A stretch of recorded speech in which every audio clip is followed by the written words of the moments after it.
যেন আমার সঙ্গে ওঠা বসা করলো।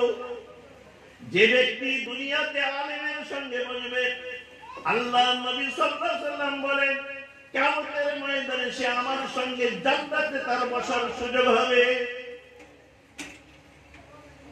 কথাটা বুঝতে পেরেছেন? মনে রাখুন কথা, এই কথাগুলো অন্তরে রেখে এই মাদ্রাসার প্রতি দরদ করতে হবে কিনা বুঝুন। এগুলো এমন একটা শান এখানে আছে যে শানটা খতম হবে না। আপনার আমার ইন্তেকাল হবে, বহু দোস্ত, বহু বন্ধু, বহু কিছু আপনার সঙ্গে আমার সঙ্গে আর থাকবে, কিছু সময়ের জন্য তারা থাকবে। আমার অর্থ, আমার বিল্ডিং, বালাখানা, সমস্ত সবকিছু কিছু সময় পর্যন্ত সবাই বলবে হ্যাঁ ওনার ওনার ওনার করবে, কিন্তু কবরে দাফন করার পরে কি হবে সেখানে কিছুই যাবে না। সেখানে আপনার সঙ্গে যাবে কি? আপনার ইবাদত বান্দেগি যাবে, আপনার ইবাদত বান্দেগি যাবে। যে অর্থ এই মাদ্রাসাতে ব্যয় করেছেন, আপনি যাদের পিছনে এই অর্থ ব্যয় করেছেন, আপনার জীবনে এই মাদ্রাসার সঙ্গে সম্পর্ক রেখে, আলেমদের সঙ্গে সম্পর্ক রেখে যে আপনি নামাজ শিখেছেন, সেই নামাজ কবরে একদিকে আপনার কাছে থাকবে, এক পাশে আপনার যে আলেমের মাধ্যমে কোরআন শিখেছেন সেই কোরআন তেলাওয়াত একদিকে থাকবে, একদিকে আপনার হজ থাকবে, একদিকে আপনার দান খায়রাত সব থাকবে।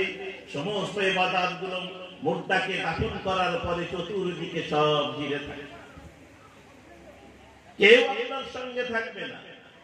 আপনার যত মহব্বতের দুনিয়ায় যাই কিছু আছে থাকবে, যেটা এই আলেমদের সঙ্গে সংস্পর্শে থেকে যে আপনি নামাজ শিখেছেন, কোরআন শিখেছেন, আপনি জিকির আজকার শিখেছেন, দান খায়রাত সব পদ্ধতি শিখেছেন, হজ শিখেছেন, সমস্ত ইবাদতগুলো আপনার কাছে ঘিরে থাকবে। আযাবের ফেরেশতা আপনার সংস্পর্শে আসবে।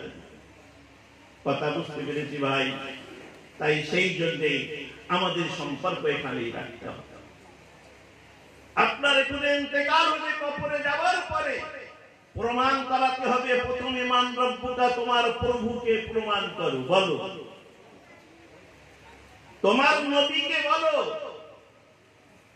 আল্লাহর নবী সাল্লাল্লাহু আলাইহি সাল্লামের সুন্নত হিসেবে যারা জীবন যাপন করেছে, যারা আল্লাহর নবী সাল্লাল্লাহু আলাইহি সাল্লামের আদর্শ অনুযায়ী নিজের জীবন যাপন করেছে, তারাই কেবলমাত্র বলতে পারবে যে উনি হচ্ছেন মুহাম্মদুর রাসূলুল্লাহ সাল্লাল্লাহু আলাইহি সাল্লাম।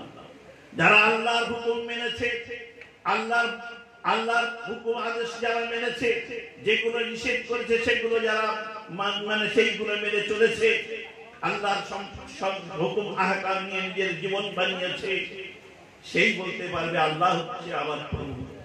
তো ভাই, এই দিনের দ্বারার সঙ্গে আমাদের সম্পর্ক আন্তরিকভাবে রাখতে হবে। যখন এদের যা চাহাত থাকবে, এই চাহিদাগুলো আমাদের যখন আওয়াজ আসবে পূরণ করতে হবে। আমাদের সংসারের থেকে বেশি মহব্বত এটাকে করতে হবে। আমাদের নিজের জীবন, নিজের প্রয়োজন থেকে এই প্রয়োজনটাকে বেশি গুরুত্ব দিতে হবে। আমরা যদি এইভাবে এই গুরুত্বগুলো দিয়ে থাকি, তাই সমাজে, আমাদের গ্রামে গঞ্জে বহু আবেদন আমার প্রয়োজন, বহু আবেদন আমার প্রয়োজন।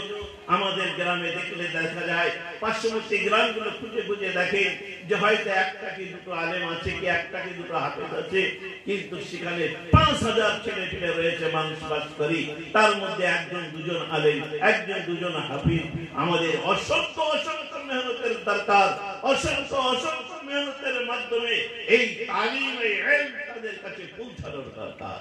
আজ এইগুলো পৌঁছানো না হওয়ার কারণে বহু গ্রাম, বহু পাড়াতে দেখা যাচ্ছে ছাত্রদের মানে যুবকদের ভিতরে তাদের কাছে না নামাজ আছে, তাদের কাছে না শরীয়ত, না কিছুই তাদের কাছে আছে।